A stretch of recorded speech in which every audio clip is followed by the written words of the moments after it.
Hello everyone, welcome back to another video. Today we are diving into altars and how to place them efficiently around key objectives like gates and sieges. Since this is a brand new feature, a lot of players are understandably confused and wasting altars in the long run. In this video, I'll break down how altars actually works and what stats matter and my ideal placement strategies to get maximum value of these altars when you place them near cities, objectives, and gates.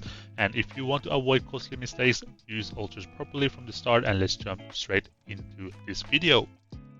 Now let's start this video with looking at the altar stones. We have 3 different levels and 4 different stats for the altars. And for me, the most important part is the attack damage, attack speed, and then we do have attack range and extension of time. And if I were to upgrade them one by one, I would go with altar attack first, I would go with attack speed, and then I would go with range and extension of time.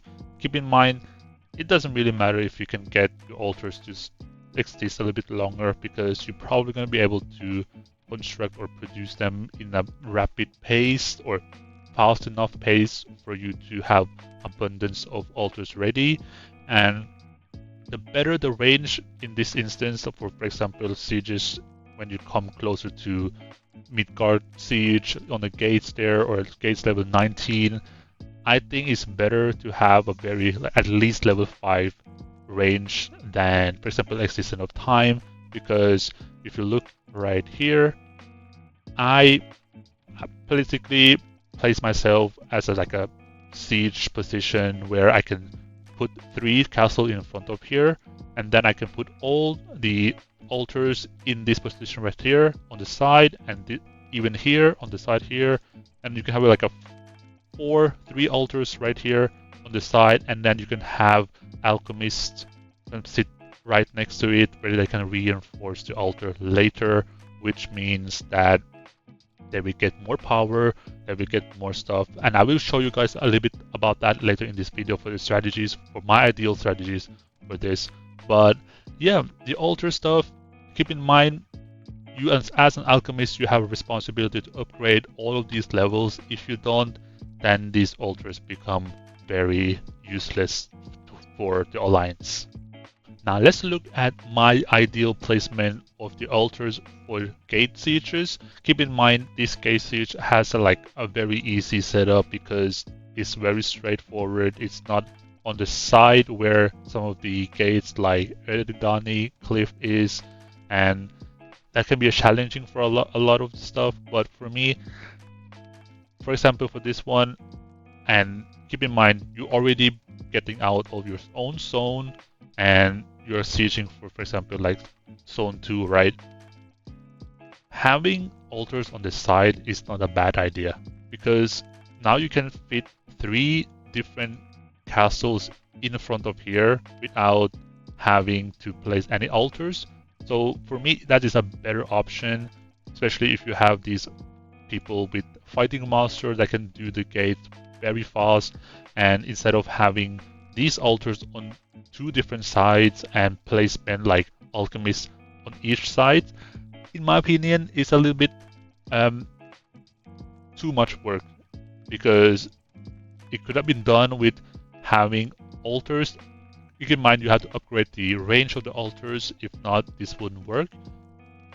If you have placed, for example, 4 altars in this section right here where the tower is, so now you have the opportunity to just put your alchemists in one certain area.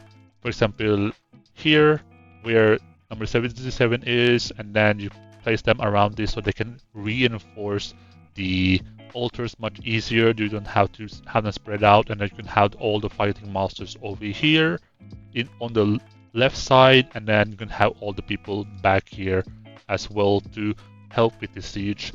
In my opinion, that is a little bit better, because it's, separate the people. Then you don't have to have people with alchemists over here as well. Yes, if you prefer that way, you can definitely go for it. But for me, I prefer a little bit more simpler, more clear, basically just an easy one to do, right? But when it comes to, for example, gates are kind of like a sideways like this, right? I probably prefer like the altars up here. Keep in mind you do have to upgrade the range, and you know, by the time you probably are in zone 1 to zone 2, these kind of gates, right? You probably will have all these like attack damage level 5, attack speed level 5, and then range at least 1 or 2 levels. So you can place your towers or altars around here in this area where they can hit the crystals, the core crystals, and then you can have, for example, your fighting monster players around this area, so they can just hit the tower as fast as possible, or sorry, hit the gates as fast as possible. In my opinion, that is a very good strategy for this. But of course, if you guys want to have like, you know, aesthetically very nice and alignment very good, you can put all of these towers, so like one here, and then one there, one here, and then one here, if you want to, right? But for me, I just want efficiency with the players. I don't want fighting monsters to have clamped up in, for example, like if you put the tower or altars right here, right, this position right here, and you will only be able to fit, or you can be able to fit only 2 castles in front, and then you have to have all the rest behind here, right? For me, I prefer just to have a lot of castles in front here so we can take down for example, this gate much faster. So yeah, I don't know what you guys think about this, but let me know in the comment section if you guys think this is a good idea or not. So next up in this video, we're going to be looking at the city sieges and how you place down the altars. For me, I would place down on the corners, and keep in mind you don't need to place down on the 4 corners. You can only place down like 3 of the corners, and then when they expire you can use 1 or 2 more depending on the level of the towers. Keep in mind, if I were to use these towers right here that we have upgraded level 5 and everything, you're probably only gonna need 2 altars, maybe 3 max per siege, especially at level 18 or level 19, right? But maybe when you go higher levels like level 20, that would be a little bit different. But 17, 18, I think they are quite easy. It's just that it depends on your setup with your team. For example, your alliance with your fighting monsters, they should be in the front here trying to beat the wall and the garrison as fast as possible, and then let the altar work on the side. So for me, I would set up like this. Here we have 1 altar. You have castle, castle, altar, castle, castle, altar. So 3 in the corners right here, and then you can have all the castles like with fighting monsters in here. And keep in mind, around this area behind this altar right here, you would have to get some alchemists, preferably 2 alchemists each of the altars right here to garrison the altars. That way you can get more damage from the altars and you don't have to rely on, for example, fighting monster who's are hitting the wall. And if, for example, your city get contested, they are the one that are going to fight out. So keep in mind the arrangement and the placement of the alchemist is going to be very important here. So that is pretty much my idea and my way or viewpoint on it. If you have any better sieges, if you want to place down 3 altars in a row right here, you can do that as well. But hey, each one of their own. If you like that way, go for it. I prefer this way. I think it looks a little bit better too as well.